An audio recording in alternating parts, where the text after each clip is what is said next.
بسم اللہ الرحمن الرحیم۔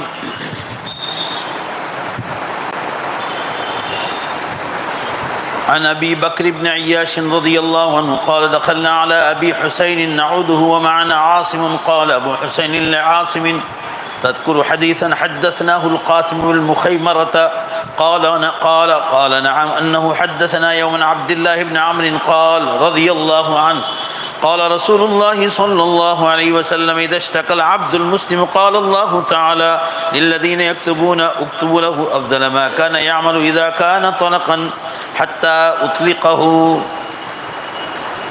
رواه أحمد في مسنده۔ یہ بیان بیماری اور بیماری کے علاج سے تعلق رکھتا ہے۔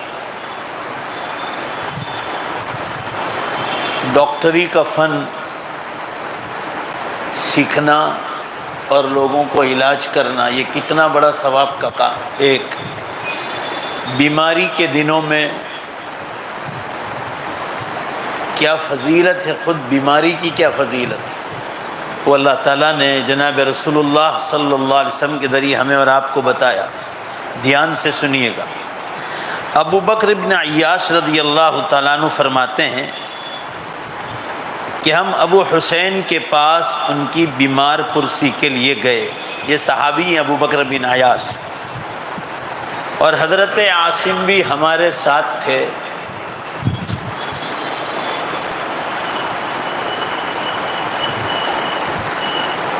ابو حسین نے حضرت عاصم سے فرمایا کوئی حدیث یاد ہے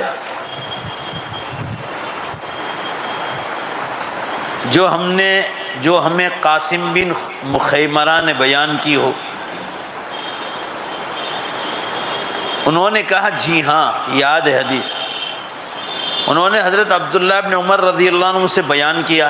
اب حدیث سنی آ رہی ہے کہ جناب رسول اللہ صلی اللہ علیہ وسلم نے ارشاد فرمایا جب مسلمان آدمی بیمار ہوتا ہے تو اللہ تعالیٰ اعمال لکھنے والے فرشتوں سے کہتے ہیں کہ یہ بندہ اپنی تندرستی کے زمانے میں جو بہترین اعمال کرتا تھا اور اس کا جو اجر و ثواب تھا، آج بیماری کے دن میں بھی اے فرشتوں اس کا وہی اجر و ثواب لکھو، یہاں تک کہ میں اس کو دوسری بار شفا عطا کر دوں۔ یعنی جب تک اس کو اپنی بیماری سے شفا نہ ملے، اس کو تندرستی کے زمانے میں جو اعمال کرنے سے ثواب ملتا تھا، بیماری کے زمانے میں وہی ثواب لکھ لو یہاں تک کہ میں اس کو شفا دوں۔ اس سے آپ اندازہ لگائیے کہ مومن کو بیماری بھی ٹچ کرتی ہے تو اللہ تعالیٰ شانہ تندرستی کے زمانے کا ثواب لکھتے ہیں۔ علاج کرنے اور بیمار پرسی کرنے سے جہاں مختلف قسم کی آزمائشوں اور بیماریوں سے بندوں کو صبر آزما گھڑیوں کا سامنا کرنا پڑتا ہے، وہاں ان کو اجر و ثواب بھی ملتا ہے۔ گناہوں کے اثرات زائل ہو جاتے ہیں اور درجات بلند کیے جاتے ہیں بیماریوں کے زمانے میں، یعنی گناہ بھی کم ہوتے ہیں اور ثواب زیادہ ملتا ہے۔ یہ بھی اللہ تعالیٰ کا عظیم احسان ہے کہ جب بندہ بیماری کی وجہ سے وہ نفل عبادات نہیں کر پاتا جو تندرستی کے زمانے میں کرتا تھا، تو اللہ تعالیٰ اس کی زائد عبادات کے اجر و ثواب میں کمی نہیں آنے دیتا۔ اگر 100 نفل پڑھتا تھا اور اب بیماری میں 1 نفل بھی نہیں پڑھ سکتا ہے تو اللہ تعالیٰ 100 کے 100 نفل کا ثواب لکھواتا ہے۔ البتہ بیماری کے زمانے میں فرض واجب وغیرہ معاف نہیں، ان کو تو چاہے پہلے کھڑے ہو کر نماز پڑھتا تھا تو بیٹھ کر پڑھے، بیٹھ کر نہیں پڑھ سکتے تو سو کر پڑھے، مگر وجوب وغیرہ اور فرائض معاف نہیں، بلکہ اس کی نیت اور ارادے کو دیکھ کر اس کے نامہ اعمال میں اس کے عبادت والے سلسلے کا اندراج کیا جاتا ہے، یعنی لکھا جاتا ہے۔ حالانکہ وہ عملی طور پر عمل کرنے سے بالکل عاجز ہو گیا ہے تو بھی اللہ تعالیٰ نفل عبادات کا پورا ثواب عطا فرماتے ہیں۔ دوسری حدیث آ رہی ہے عائشہ رضی اللہ تعالیٰ عنہ عن النبی صلی اللہ علیہ وسلم اذا اشتكى المؤمن اخلصه الله كما يخلص الكير خبث الحديد۔ سیدہ عائشہ رضی اللہ عنہ فرماتی ہے کہ نبی اکرم صلی اللہ علیہ وسلم نے ارشاد فرمایا جب مومن بیمار ہوتا ہے تو اللہ تعالیٰ اس کو گناہوں سے یوں صاف کرتے ہیں جیسے لوہار کی بھٹی لوہے کے میل کچیل کو صاف کر دیتا ہے۔ آپ لوہے کو لوہار کی بھٹی میں ڈالیں گے تو اس پر جتنا میل کچیل اور کاٹ ہے وہ بھٹی اس کو صاف کر کے ختم کر دیتی ہے اور صاف ستھرا لوہا باہر نکل آتا ہے۔ فرمایا بیماری کے زمانے میں اللہ تعالیٰ بندے کے اور بندے کے گناہوں کو اسی طرح صاف کر دیتا ہے۔ بھائی بات سمجھ میں آ رہی ہے؟ معلوم ہوا کہ بیماری کے زمانے میں سارے کے سارے گناہ معاف کر دیے جاتے ہیں۔ بیماری بندے کی اختیار کی چیز نہیں، بندہ بغیر کسی ذاتی دخل کے اس میں مبتلا ہوتا ہے، اللہ کی طرف سے بیماری آتی ہے، لیکن اس کے باوجود اس کے گناہوں کا کفارہ بن جاتی ہے، گناہوں کی معافی کا سبب بن جاتی ہے۔ سیدنا ابو سعید اور سیدنا ابو ہریرہ رضی اللہ عنہ بیان کرتے ہیں کہ رسول اللہ صلی اللہ علیہ وسلم نے فرمایا کہ مسلمان کو جو بھی تھکان لگتی ہے، بھئی حلال روزی میں تھکان لگ گئی، بیماری، یہاں تک کہ فکریں آتی مسلمان، غم لاحق ہوتا اور تکلیف پہنچتی ہے، حتیٰ کہ حدیث میں ہے کانٹا بھی لگتا ہے، تو اس کی وجہ سے اللہ تعالیٰ شان اس کے گناہوں کو معاف فرماتی ہے۔ حدیث بخاری مسلم دونوں میں آئی۔ تیسری حدیث آئی ان جابر بن عبداللہ رضی اللہ عنہ ان رسول اللہ صلی اللہ علیہ وسلم دخل على ام السائب او ام المسیب قال ما لك یا ام السائب ما لك یا ام السائب او یا ام المسیب تزغزقین قالت الحمى قالت الحمى لا بارك الله فيها فقال لا تسب الحمى فإنها تذهب خطايا بني آدم كما يذهب الكير خبث الحديد۔ یہ تیسری حدیث ہے، دھیان سے سنیے۔ حضرت جابر بن عبداللہ رضی اللہ عنہ روایت کرتے ہیں کہ نبی اکرم صلی اللہ علیہ وسلم ایک عورت کے پاس گئے، ان کا نام ام سائب تھا یا ام المسیب تھا، آپ ان کے پاس گئے اور فرمایا آپ کو کیا ہو گیا ہے کہ کانپ رہی ہو؟ بوڑھی عورت تھی، کانپ رہی تھی، ہل رہی تھی۔ اس نے کہا مجھے بخار آیا، تو وہ خاص ساتھ ساتھ یہ بولی کہ مجھے بخار آیا ہے، اللہ اس میں برکت نہ دے، یعنی یہ بڑھائے نہیں بخار۔ آپ صلی اللہ علیہ وسلم نے فرمایا بخار کو گالی مت دیا کرو، فرمایا یہ کوئی بری چیز نہیں جو آپ کو بخار آیا ہے، فرمایا کہ بنو آدم یعنی انسان لا تسب الحمى فإنها تذهب خطايا بنی آدم، اس لیے کہ بخار میں بھی مسلمان بندے کے گناہ اس طرح مٹا دیے جاتے ہیں جیسے لوہے کی بھٹی لوہے کے میل کچیل کو صاف کر دیتی، بخار میں بھی گناہ معاف ہوتے ہیں۔ جب بخار آئے تو سمجھو اللہ کی نعمت، علاج کرنا تو سنت ہے، علاج کرنا بھی چاہیے، آگے حدیثیں آ رہی۔ بیماریوں اور امتحانوں کی وجہ سے تکلیف ضرور ہوتی ہے، لیکن یہ چیز تسلی کی ہے کہ اللہ تعالیٰ ان تکالیف کی وجہ سے خطاؤں کو معاف فرماتے ہیں۔ اس حدیث سے یہ بھی معلوم ہو گیا کہ صرف بخار اللہ تعالیٰ کی طرف سے، بخار بھی اللہ کی طرف سے ہوتا ہے، لہذا شکوہ شکایت کیے بغیر اللہ کے فیصلے پر راضی ہونا چاہیے۔ جب بخار پر اتنا ثواب ہے تو اور بیماریوں پر تو اور زیادہ ثواب ہوگا۔ چوتھی حدیث، حضرت ابو سعید خدری رضی اللہ عنہ ارشاد فرماتے ہیں وابی ہریرہ رضی اللہ عنہ انہما سمع رسول اللہ صلی اللہ علیہ وسلم یقول ما يصيب المؤمن من وصب ولا نصب ولا سقم ولا حزن حتى الهم يهمه الا كفر به من سیئاته۔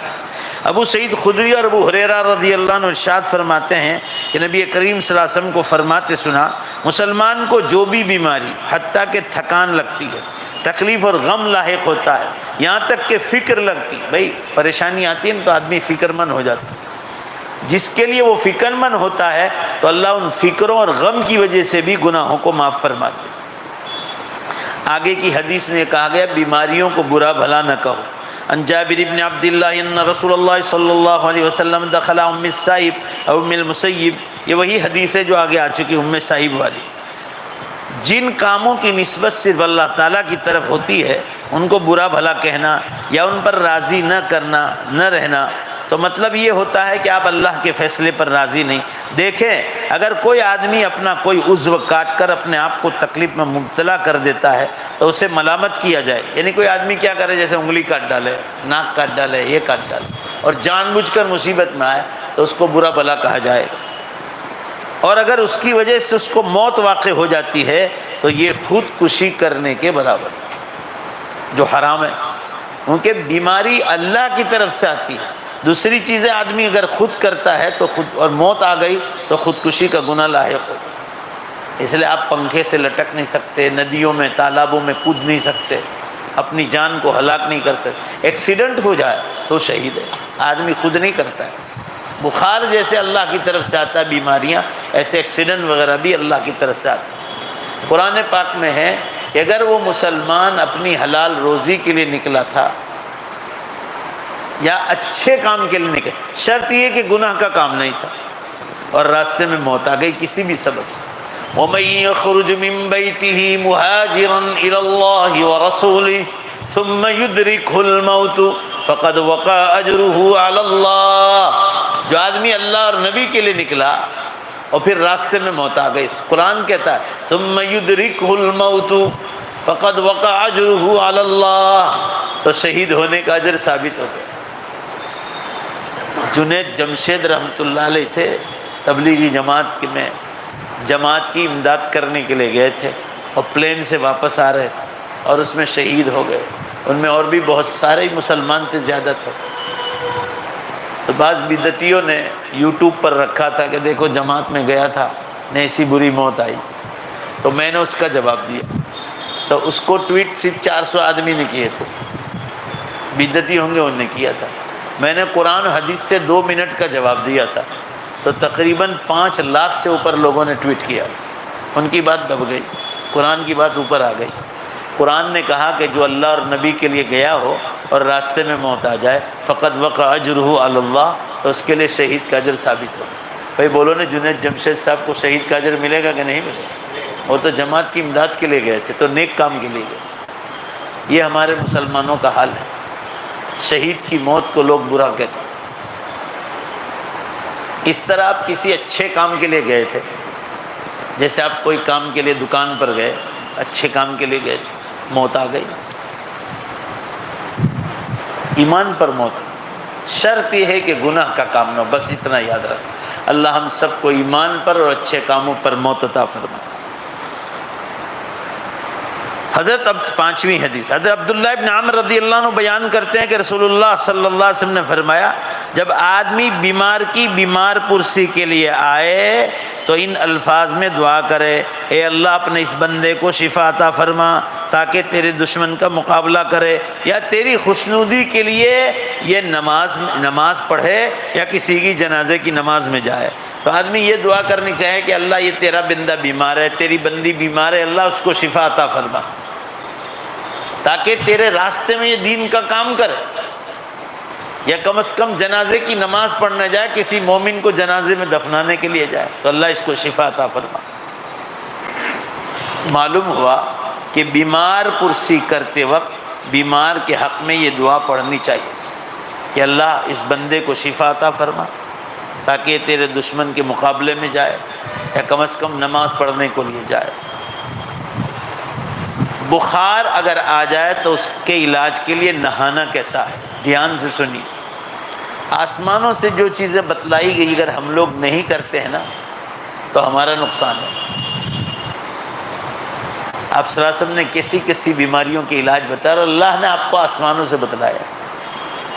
حضرت انس بن مالک رضی اللہ عنہ کی روایت ہے، اذا حم احدکم فلیسن علیہ الماء البارد 3 لیال من السحر. حضرت انس بن مالک رضی اللہ عنہ روایت کرتے ہیں، دھیان سے سنیے، نبی اکرم صلی اللہ علیہ وسلم نے فرمایا اگر کسی کو بخار آ جائے تو 3 رات سحری کے وقت اپنے بدن پر ٹھنڈا پانی ڈالو، اللہ اس کی برکت سے شفا عطا فرمائے. مگر لوگ کہتے ہیں کہ سحری کے وقت اٹھے کون؟ یہی تو مصیبت ہے نا. بخار میں جب گرمی کا بخار ہو تو ٹھنڈے پہر اٹھ کر 3 رات تک اپنے بدن پر ٹھنڈا پانی ڈالے تو اللہ تعالیٰ شان اس کے ذریعے سے شفا دیتے. بعض بچے جو ہے نا دوائیں نہیں پیتے، چھوٹے چھوٹے بچے ان کو بخار آتی ہے تو ڈاکٹر لوگ جو آج کل دیتے ہیں نا پوتا رکھنے کے لیے، تو پانی ہوتا ہے ٹھنڈے پانی کے پوتے رکھو. بھائی بولو نا زور سے، رکھتے ہیں کہ نہیں رکھتے؟ تو پھر نہائیں گے ٹھنڈے پانی سے تو ٹھنڈک کی وجہ سے وہ اندر کی گرمی ختم ہو جاتی ہے اور 3 دن تک کرنا پڑتا ہے تو اللہ تعالیٰ شان اس کے ذریعے شفا دیتے.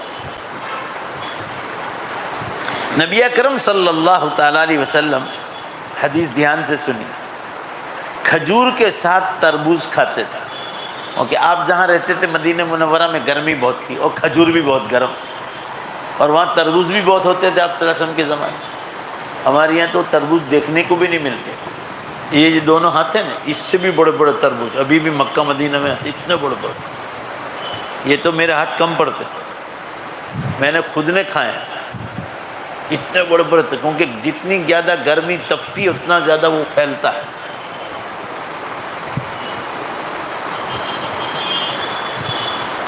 تو کھجور میں گرمی ہے تو آپ ساسم اس کے ساتھ ذرا زور سے بولو نا، کیا کھاتے تھے؟ تربوز۔ سردی کے موسم میں صرف آپ کو یہی کھانا چاہیے، کھجور کھانا چاہیے۔ سردی میں ٹھنڈک پکڑتا ہے بدن تو کھجور کھانے سے گرمی پکڑتا۔ آپ تو گرمی کے زمانے میں اس لیے تربوز ساتھ کھاتے تھے، اور فرماتے کہ ہم کھجور کی گرمی کے اثر کو تربوز کی ٹھنڈک کے ذریعے اور تربوز کی ٹھنڈک کے اثر کو کھجور کی گرمی کے ذریعے ختم کرتے ہیں۔ آپ صلی اللہ علیہ وسلم کی حدیث میں سیدہ عائشہ رضی اللہ عنہا فرماتی جب آپ صلی اللہ علیہ وسلم کی تکلیف بڑھ گئی تو آپ صلی اللہ علیہ وسلم نے فرمایا، آخری زمانہ جب آپ کا انتقال ہوا، مجھ پر پانی کے ساتھ ساتھ مشکیزیں بہاؤ، 7 مشکیزیں، 7 برتن تھے آپ صلی اللہ علیہ وسلم کے زمانے۔ تو آپ صلی اللہ علیہ وسلم نے فرمایا کہ مجھے بخار چڑھا ہے، آپ مجھے 7 مشکیزیں میرے اوپر پانی ڈالو۔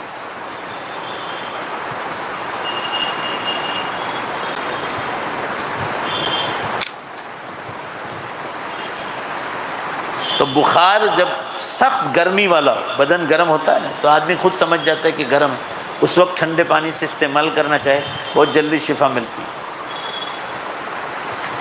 ایک حدیث آ رہی ہے کہ دم کرنا، پھونک مارنا، قرآن اور حدیث کے ذریعے یہ بھی ایک علاج ہے۔ اب دھیان سے سنو کون سا دم درست ہے۔ اس بارے میں سیدنا عوف بن مالک رضی اللہ عنہ فرما رہے کہ ہم جاہلیت کے زمانے میں دم کرتے تھے، ہم نے پوچھا اللہ کے رسول اس کے بارے میں آپ کی کیا رائے ہے؟ آپ صلی اللہ علیہ وسلم نے فرمایا اعرضوا علی رقاکم لا باس بالرقا ما لم تکن شرکا۔ جاہلیت کے زمانے میں شرک کے ذریعے کرتے تھے جو جائز نہیں، اللہ کے سوا کسی اور سے مدد طلب کرنا، اس لیے جاہلیت کے زمانے میں وہ کرتے تھے۔ مگر عوف بن مالک نے پوچھا اللہ کے رسول اب تو ہم اسلام لے آئے، اب آپ کی کیا رائے ہے دم کرنے میں؟ پھونک مارتے ہیں نا اس کے بارے میں، قرآن پاک پڑھ کے دم کرنا اتنا زیادہ اثر والا ہے، اتنا زیادہ کہ ایک زمانے میں ہماری مسجدوں کے باہر غیر مسلم عورتیں لائن لگی کھڑی رہتی، اتنا زیادہ باثر۔ دوائیں فیل ہو جاتی، جب بچوں کو نظر لگ جاتی نا تو دوائیں فیل ہو جاتی، مائیں حیران ہو جاتی، اتنی زیادہ نظر لگ جاتی۔ کل پرسوں تو حدیث آئی تھی، پچھلے ہفتے آپ صلی اللہ علیہ وسلم نے فرمایا کہ مغرب کی اذان سے پہلے بچوں کو گھروں میں رکھو یہاں تک کہ کالا اندھیرا ہو جائے۔ بھائی آئی نا حدیث، کیوں فرمایا تھا کہ شیطانوں کے سمندروں پر جانے کا، واپس ہونے کا وقت ہوتا ہے تو نظر ڈال کے جاتے ہیں تو بچے بیمار ہو جاتے ہیں، اسے مغرب سے پہلے بچوں کو گھر میں لینے کا حکم۔ یہ میں غیر مسلم عورتوں کو بھی کہتا ہوں، یہ حدیث سناتا ہوں۔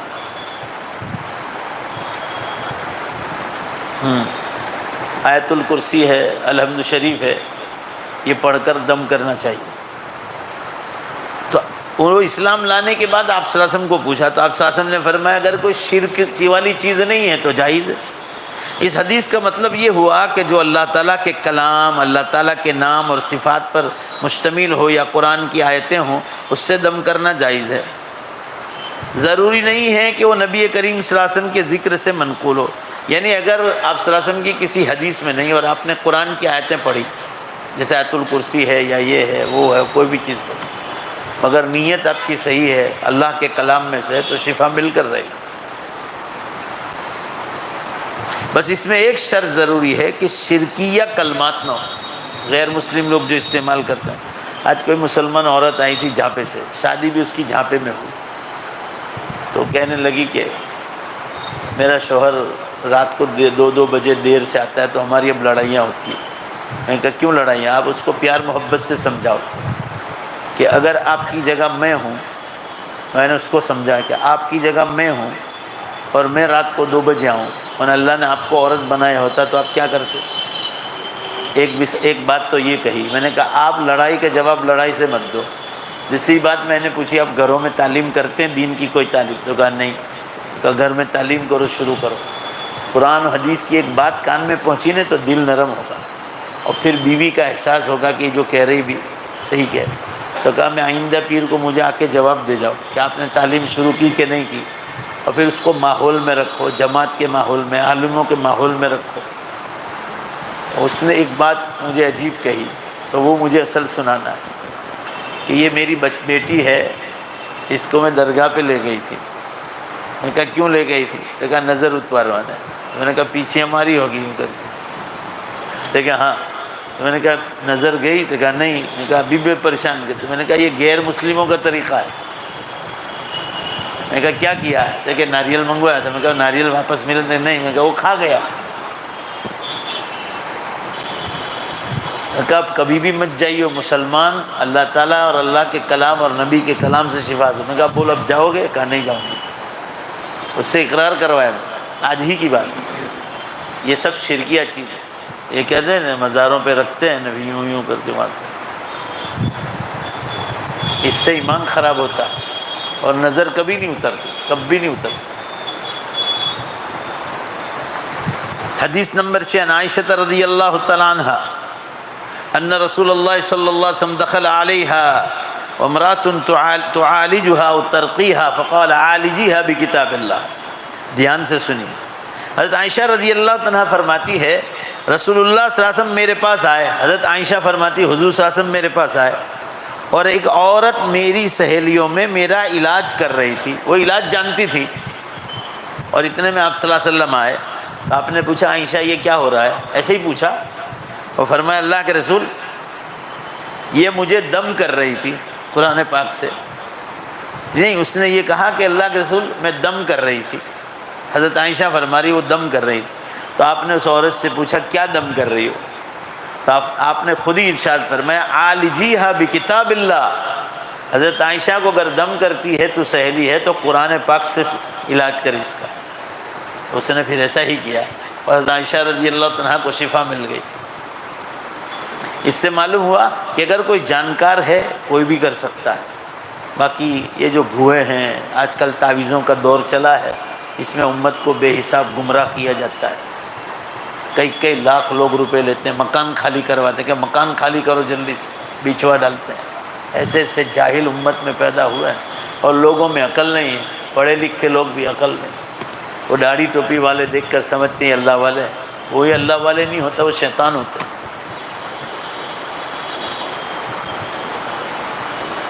ابھی واپی دمن سے ایک علاج کرنے کے لیے میرے پاس آئے تھے، تو کوئی یو پی کا بدعتی عالم ہے، وہ عالم کیا وہ جاہل ہی ہوگا۔ وہ کہہ رہے کہ بکرے کی کلیجی لے آؤ، اتنے پائے لے آؤ، اتنے یہ لے آؤ، اور اس کو قبرستان میں دفن کرواتے۔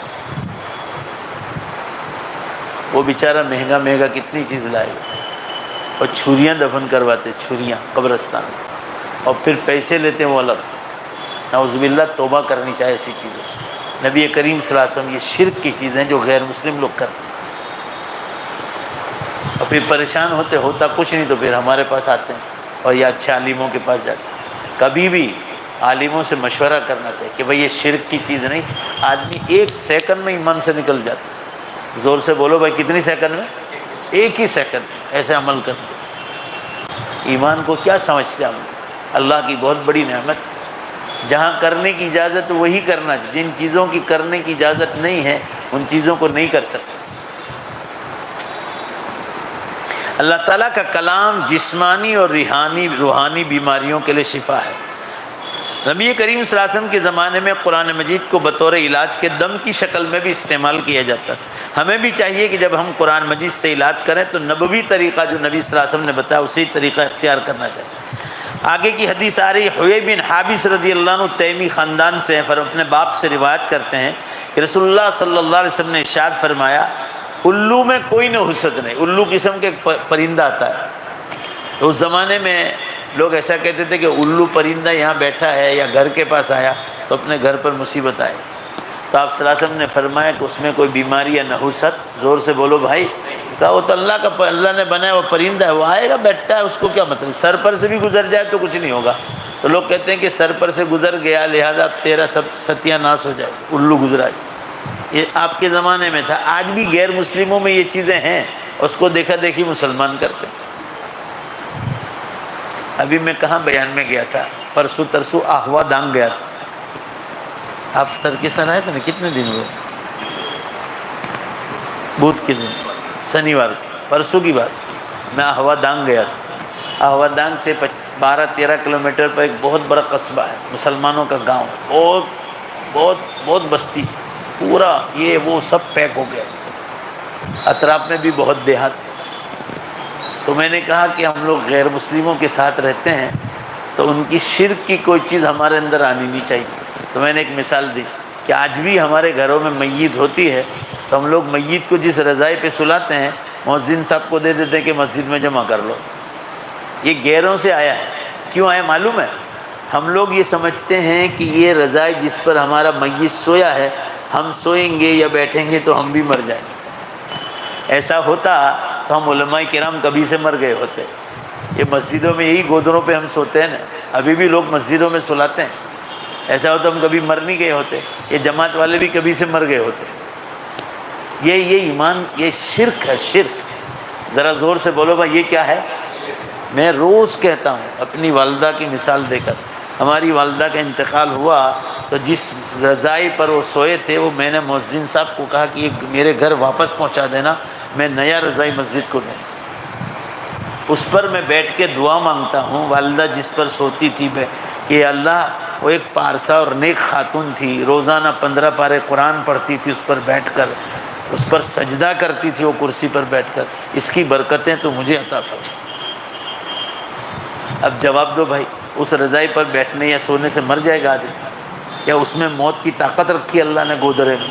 بھائی بولو نا، ہے اس میں طاقت؟ آپ لوگ بھی انشاءاللہ کہو کہ وہ میت والا رضائی گھر میں رکھیں گے انشاءاللہ، بولو انشاءاللہ۔ بالکل غلط بات ہے۔ صحابہ کرام کی یہاں اگر وہ چادریں جاتی تھی تو وہ گھر واپس آتی تھی۔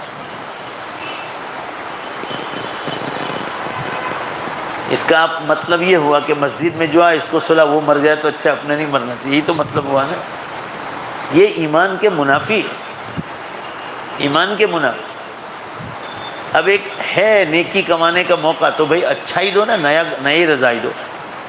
تو میں نے ایصال ثواب کے لیے مسجد میں دے دیا، مگر وہ نہیں دیا جس پر والدہ سوئی تھی۔ اللہ تعالی ہم لوگوں کو ایمان مضبوط کرنے کی توفیق عطا فرمائے۔ اس میں ایک عقیدہ یہ ہے کہ الو گھر پہ آیا، اب جب الٹا ہی ہوگا، یوں سب کام الٹے ہی ہوں گے، یہ سب غلط بات ہے۔ نظر لگ جانا، تو آپ صلی اللہ علیہ وسلم نے فرمایا کہ نظر کسی کی میٹھی نظر لگ جائے تو وہ آدمی، اس کا اثر ہوتا ہے۔ نظر لگ جانا بالحق ہے، اور اس سے اچھا شگون لینا نیک فعل ہے۔ کیا مطلب؟ آپ صلی اللہ علیہ وسلم ارشاد فرماتے ہیں کہ الو تمہارے سر پر سے بھی گزر جائے تو کوئی حرج نہیں، وہ تو اللہ کی مخلوق ہے، آئے جائے بیٹھے کچھ بھی نہیں۔ البتہ کسی کی نظر لگ جانا برحق ہے۔ اب تم قرآن سے اس کا علاج کراؤ۔ آگے حدیث آئے گی کہ اگر آپ کو معلوم ہے کہ فلاں شخص کی نگاہ لگ گئی، جیسے ایک صحابی رضی اللہ عنہ کا قصہ آگے آئے گا، انہوں نے لنگی نیچے پہنی تھی اور ایک صحابی کے سامنے کرتا نکالا، اور ان کی شاید پہلی بار ملاقات ہوئی، تو ان کا بدن اتنا خوبصورت تھا کہ وہ سامنے والے صحابی کی نظر لگ گئی کہ اللہ آپ نے اتنا خوبصورت بدن دیا، بھائی اتنا ہی زبان میں آیا۔ وہ کوئی بددعا نہیں تھی۔ آسمانوں سے اعلان ہے کہ کوئی بھی چیز کی تعریف کرنا ہو تو ماشاءاللہ سبحان اللہ پہلے بولو تو نظر نہیں لگے گی، میٹھی نظر بھی نہیں۔ وہ بھول گئے، بس ان کی زبان سے ایسا نکلا اتنا خوبصورت بدن، تو وہ صحابی کی نظر لگ گئی۔ وہ صحابی رضی اللہ عنہ کی نظر لگ گئی، تو آپ صلی اللہ علیہ وسلم کے پاس معاملہ پہنچا، تو آپ صلی اللہ علیہ وسلم نے ارشاد فرمایا کہ جس شخص کی نظر لگی ہے وہ شخص کو بلاؤ۔ تو وہ آئے، اور آپ صلی اللہ علیہ وسلم نے فرمایا ان کا وضو کا پانی جمع کرو، اور ان کو کہو غسل کر کے وہ پانی بھی جمع کرو۔ اور وہ دونوں پانی جمع کر کے جن پر نظر لگی تھی وہ پانی ان کے بدن پر ڈالا گیا، تھوڑی دیر میں وہ نظر اتر گئی۔ تو آپ صلی اللہ علیہ وسلم نے یہ بھی علاج کروایا۔ تو جیسا حضور صلی اللہ علیہ وسلم فرما دے، سب مل کر زور سے بولو، وہ کس کا حکم ہوتا ہے؟ اللہ کا۔ محمد بن قیس رضی اللہ عنہ روایت کرتے ہیں کہ حضرت ابو ہریرہ رضی اللہ عنہ سے کہا گیا کہ کیا آپ نے رسول اللہ صلی اللہ علیہ وسلم کو فرماتے سنا کہ فال نکالنا تو 3 چیزوں میں، گھر، گھوڑا اور بیوی میں ہوتی ہے۔ انہوں نے کہا کہ اگر میں ہاں میں جواب دوں تو اس کا مطلب یہ ہوگا کہ میں نے رسول اللہ صلی اللہ علیہ وسلم سے سنا ہے، جبکہ آپ نے یہ بات ارشاد نہیں فرمائی۔ البتہ میں نے رسول اللہ صلی اللہ علیہ وسلم کو یوں فرماتے سنا، سب سے بہترین شگون اچھی فعال ہے، یعنی کسی چیز سے آپ اچھی نیک تمنائیں مراد لو تو یہ جائز ہے، اور اچھی نظر لگ جانا بھی برحق ہے، لہذا اس نظر کو اتارنا چاہیے۔ قرآن پاک کے ذریعے وغیرہ کے ہم دیتے ہیں یا اور اس کے بعد اتر ہی جاتی ہے الحمدللہ۔ زمانے جاہلیت میں بعض چیزوں سے برا فال نکالا جاتا تھا۔ جب کوئی آدمی صبح کو سفر کے لیے نکلتا اور اس کے سامنے الو گزرتا، وہی پرندہ، تو وہ اس نیت سے سفر کا ارادہ چھوڑ دیتا کہ الو سامنے آ گیا، اب تو الٹا ہی ہوگا۔ آپ صلی اللہ علیہ وسلم کے زمانے سے پہلے جو جاہلیت کا زمانہ تھا تو وہ بیچارہ سفر، آج بھی غیر مسلموں میں ہے، کام کے لیے نکلا تھا، بلی آ گئی، کام بیکار ہو گیا۔ اور یہ چیزیں مسلمانوں میں بھی آ رہی دھیمے دھیمے۔ جتنی جہالت ہوگی نا گھروں میں اتنا ہی زیادہ ایسی چیزیں پھیلے گی، یہ ایمان کے خلاف ہے۔ آج کل اس کی ایک صورت یہ بھی ہے کہ دکاندار، دھیان سے سنو یہ بات، دکاندار صبح سویرے پہلے گاہک کو برے یا اچھے فال سمجھتا ہے۔ اگر کوئی ادھار لینے والا آیا یا زیادہ بحث کرنے والا ہے تو دکاندار سمجھتا ہے کہ آج کا دن کاروباری لحاظ سے اچھا نہیں رہے گا۔ ارے بھائی کوئی ادھار لینے کے لیے آیا نا تو اچھا ہے، آپ نیکی کا کام کر رہے ہیں، اس کے پاس پیسہ نہیں ہے، دودھ کا، چائے کا، بسکٹ کا، اور ادھار لینا ہے، آج پیسہ نہیں ہے، اور پہلا ہی گاہک ہو تو اس کو جلدی دینا چاہیے اسلام، کیونکہ آپ اس مجبور کی مدد کر رہے ہیں آپ۔ یہ غیر مسلموں کا طریقہ ہے کہ جو پہلے لینے آیا اور بونی اچھی نہیں ہوئی تو سمجھے گا کہ آج پوری دکان بیکار جائے گی۔ آپ کے یہاں تو ایسا نہیں ہوتا ہے نہیں کرنا چاہیے، یہ اسلام کے خلاف ہے۔ لہذا اگر کوئی آدمی آپ سے ادھار مانگنے آئے، وہ پہلا ہی گاہک ہے تو جلدی دینا چاہیے اور برکت نازل ہوگی۔ وہ کوئی مفت تھوڑی لینا آیا، وہ تو آپ کو دینے ہی والا، ابھی پیسے نہیں ہوں گے۔ شریعت نے برے فال کی اس وہم پرستی کو بالکل سے ختم کر دیا۔ کوئی ایسی چیز مؤثر بالذات نہیں، کسی چیز میں اثر نہیں اللہ کے سوا، نفع نقصان اور اچھائی اور بلائی کا مالک، زور سے بولو بھائی کون ہے؟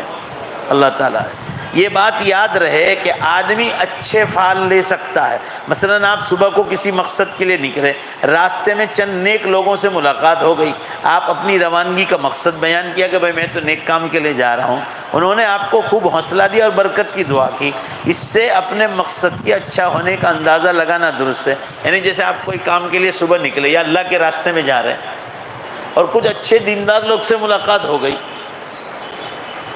انہوں نے پوچھا کہاں جا رہے ہو؟ بھائی ہم اللہ کے راستے میں جا رہے ہیں، فلاں نیک کام کے لیے جا رہے ہیں، انہوں نے آپ کو دعائیں دی، تو اب آپ اچھا فال لے سکتے ہیں کہ انشاءاللہ سفر میں اور برکتیں نازل ہوں۔ برا فال نہیں لے سکتے کہ یہ مل گیا اس لیے ایسا ہوا، نعوذ باللہ استغفر۔ اور پھر بھی نتیجہ اللہ کے ہاتھ میں سپرد کرنا چاہیے۔ اللہ تعالیٰ شان ہو ہم تمام کو سنت کے مطابق زندگی گزارنے کی توفیق عطا فرمائے۔ وآخر دعوانا ان الحمدللہ۔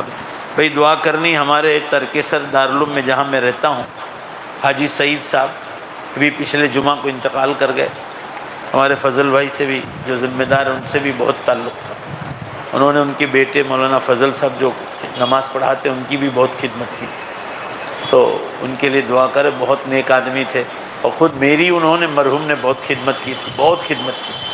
اللہ تعالیٰ ان کو اپنی رحمتوں میں برکتوں میں ڈھانپ لے، اور اللہ ان کو جنت الفردوس میں اعلیٰ مقام عطا فرمائے۔ اور اس کا اپنے کا مولانا صادق صاحب نوساری والے، ان کے والد بیمار ہیں، ان کے لیے بھی دعا کیجیے۔ ہاں عبد الحکیم صاحب جو چیچی والے تھے مرحوم حاجی صاحب، وہ بھی انتقال کر گئے۔ اور سگرام پورہ میں ہمارے وکیل صاحب نام تھا وکیل مختار صاحب، وہ بھی انتقال کر گئے۔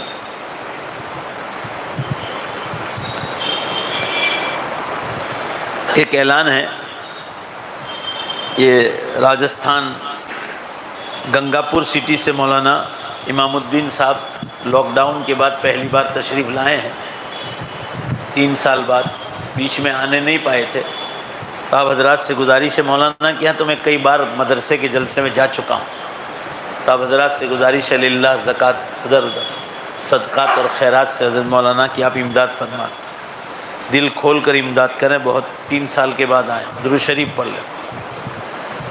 بسم اللہ الرحمن الرحیم، الحمد للہ رب العالمین والعاقبۃ للمتقین والصلاة والسلام علی خیر خلق محمد وآلہ وصحبہ اجمعین، ربنا آتنا فی الدنیا حسنہ وفی الآخرۃ حسنہ وقنا عذاب النار۔ اے اللہ اپنے فضل سے ہمارے گناہوں کو معاف فرما، ہماری خطاؤں سے درگزر فرما۔ مولا ہم بہت گناہ گار ہیں، بڑے خطا کار و سیاہ کار ہیں، بڑے مجرم ہیں، آپ کی بارگاہ کے بہت بڑے پاپی ہیں۔ اے اللہ اپنے فضل و کرم سے معاف فرما، ہماری عمروں میں برکت عطا فرما، نیک اعمال کے ساتھ تندرستی کے ساتھ گناہوں سے بچاتے ہوئے تیرے دین کا کام کراتے ہوئے، اور مولا جب دنیا سے جانے کا وقت آ جائے ہم سب کو ایمان پر موت عطا فرما۔ اے اللہ ہمارے ترک سر گاؤں میں ہمارے پڑوسی حاجی سعید صاحب، اے اللہ کرنج والے، ابھی چند دنوں پہلے آپ کی جیوار رحمت میں آئے، 10 دن پہلے۔ اے اللہ ان کی مکمل مغفرت فرما، ان کی قبر کو نور سے منور فرما۔ اے اللہ ان کی جو انہوں نے ہمارے ساتھ خدمتیں کی ہے، طلباء کے ساتھ، علماء کے ساتھ، اے اللہ ان کی خدمتوں کو قبول فرما، انہیں جنت الفردوس میں اعلیٰ مقام عطا فرما، ان کا حشر نبیوں کے ساتھ، صدیقین اور شہداء اور صالحین اور صالحات کے ساتھ فرما۔ اے اللہ ان کی قبر پر نور کی بارش نازل فرما۔ اے اللہ ان سے تو راضی ہو جا۔ اے اللہ ان کے گھر والی کو، ان کے دونوں بچوں کو اور رشتہ داروں کو تو بہترین صبر عطا فرما۔ اے اللہ بڑے نیک آدمی تھے، بڑے اچھے آدمی تھے۔ ابھی ان کے انتقال کے بعد ایک آدمی نے کہا کہ میری انووا گاڑی بالکل ایکسیڈنٹ میں ختم ہو گئی، تو مجھے راستے میں ایک بار ملے، کہنے لگے تو کیا کرتا ہے؟ کہا ابھی کچھ نہیں، میرے پاس روزی روٹی کے اسباب نہیں۔ تو مرحوم نے کہا میرے گھر آ جا، اور ایک سیکنڈ ہینڈ گاڑی لے کر اس کو دے دی، اور آج وہ روزی کما رہا ہے۔ اے اللہ تو ان کی نیکیوں کو قبول فرما، اے اللہ ان کی سیئات کو معاف فرما۔ ایسے ہی مولانا صادق صاحب نوساری والے، ان کے والد صاحب بیمار ہیں، اللہ انہیں مکمل شفا جلد سے جلد عطا فرما۔ حاجی عبدالحکیم صاحب حکیم چیچی والے، وہ بھی آپ کی جیوار رحمت میں آئیں۔ سگرام پورہ میں وکیل مختار صاحب، اے اللہ اسی طرح رمضان میں ہماری والدہ، اے اللہ ان تمام لوگوں کی مکمل مغفرت فرما، ان کے درجات کو بلند فرما، جنت میں انہیں اعلیٰ سے اعلیٰ مقام عطا فرما۔ ان سب سے تو راضی ہو جا، اللہ ان کی قبروں کو جنت کے باغیچوں کا ایک باغ بنا۔ اے اللہ آپ ان سے راضی ہو جائیں، یہی سب سے بڑی بات۔ پوری امت مسلمہ جو قبرستانوں میں ہے، اللہ کس کا کیا حال ہے وہ آپ کے سوا کوئی نہیں جانتا۔ آپ رحیم ہیں، کریم ہے، غفور الرحیم ہیں، غفار الذنوب ہے، عیبوں کو معاف کر، عیبوں کو چھپانے والے اور گناہوں کو معاف کرنے والے، مخلوقات میں ماں باپ سے بھی زیادہ رحیم ہیں۔ اے اللہ پوری امت جو قبرستانوں میں ہے سب سے آپ راضی ہو جائیں، سب کی مغفرت فرمائیں، ہم تمام کو لمبی عمر عطا فرما۔ اللہ گناہوں سے، خاص طور سے زنا کاریاں آج کل بہت پھیل رہی، اور ہر گناہ ہی پھیل رہا ہے، ہم سب کو ان گناہوں کے خیال سے بھی حفاظت فرما۔ ہمارے ماں باپ، دادا دادی، نانا نانی، پردادے پرنانے، ہمارے بھائی، ہماری بہنیں، ماموں ممانی، خالہ خالو، چاچا چاچی، اے اللہ پھپھر پھپھی اور ان کی اولادیں، ہمارے دوست احباب، علماء، صلحاء، دین کے داعی، تمام لوگوں کی مکمل مغفرت فرما، ان کو قبروں میں راحت عطا فرما، اپنے عذاب سے اللہ ان کی حفاظت فرما۔ ہماری یہ مختصر مجلس جو حدیث پاک کی ہے، اللہ پوری امت کے ایصال ثواب کے لیے ہے۔ اے اللہ تو ان کی مکمل مغفرت فرما، ان کے درجات کو بلند فرما، جنت میں انہیں اعلیٰ مقام عطا فرما۔ اے اللہ تو ان کے درجات کو بلند فرما، اے اللہ تو انہیں جنت الفردوس میں اعلیٰ مقام عطا فرما۔ اے اللہ تو ان سب کی مغفرت فرما، اے اللہ ان کی موت سے ہمیں سبق حاصل کرنے کی توفیق عطا فرما۔ اے اللہ جو لوگ روزی روٹی میں پریشان ہیں ان کی روزیوں میں برکت عطا فرما۔ اے اللہ جن کو اولادیں نہیں ان کو نیک صالح تندرست خوبصورت اولاد عطا فرما، ہر ایک کی روزی روٹی میں برکتیں عطا فرما۔ اے اللہ ہر ایک کی جن کے سروں پہ قرضہ ہے اللہ اس کی ادائیگی کے اسباب آسان فرما، ہم سب کے یہاں اٹھنے بیٹھنے کو قبول فرما، ہماری دعاؤں کو اپنے فضل و کرم سے قبول فرما، برحمتک یا ارحم الراحمین۔ صلی اللہ